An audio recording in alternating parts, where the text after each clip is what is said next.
L'OTAN a subi une mort cérébrale, mais se prépare encore à la guerre? Lors du sommet de l'OTAN à Londres, la crise d'identité et les dissensions au sein des 29 États membres ne pouvaient plus être masquées. Maria Zakharova, porte-parole du ministère russe des Affaires étrangères, a confirmé dans une interview la déclaration du président français Emmanuel Macron du 7 novembre 2019 comme suit.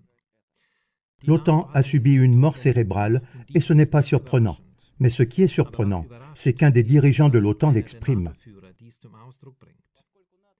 Elle a souligné la crise d'identité de l'OTAN et aussi de l'UE. D'après elle, ces organismes n'ont aucune stratégie et aucune vision d'avenir. Maintenant que l'OTAN a fait son temps en tant qu'alliance de défense, il serait d'actualité de démanteler cette construction coûteuse.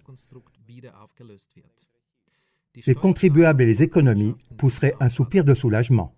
Malgré de nombreuses différences au sein de l'OTAN, on ne peut malgré tout s'empêcher d'avoir l'impression que cette alliance militaire reste unanimement attachée à l'objectif d'écraser la Russie et plus encore de se préparer à une guerre, comme en témoignent les faits évidents. Sinon, comment doit-on interpréter les faits suivants autrement que comme la préparation d'une guerre d'agression illégitime? Premièrement, contrairement à l'acte fondateur OTAN-Russie de 1997, des soldats américains supplémentaires sont stationnés en Roumanie et en Pologne. Deuxièmement, tous les traités de désarmement sont résiliés par les États-Unis.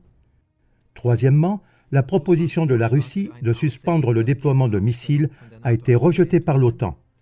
Quatrièmement, en 2019, lors d'exercices, les États-Unis ont bombardé à 2 reprises depuis l'Angleterre une zone de manœuvre en Lituanie qui n'est située qu'à 60 km de la frontière russe. Cinquièmement, le secrétaire général de l'OTAN, M. Stoltenberg, a annoncé que désormais les avions de l'OTAN auront la priorité sur l'aviation civile en Europe.